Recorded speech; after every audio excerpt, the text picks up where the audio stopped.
மண்ணில் ஆண்டவன் இந்த பூமியை படைத்தானே, அவன் ஆசையைப் போலவே இந்த பூமி அமையலையே.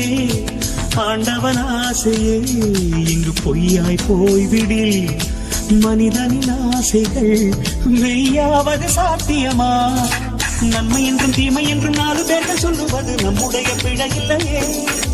துன்பம் என்ற சிட்டுக்குள் தான் இன்பம் என்ற முத்து வரும், துணிந்த பின் பயம் இல்லையே. கண்ணீர் துணியில் வைரங்கள் செய்யும் கலைகள் கண்டு கொள். காலுக்கு செருப்பு எப்படி வந்தது, முள்ளுக்கு நன்றி சொல்.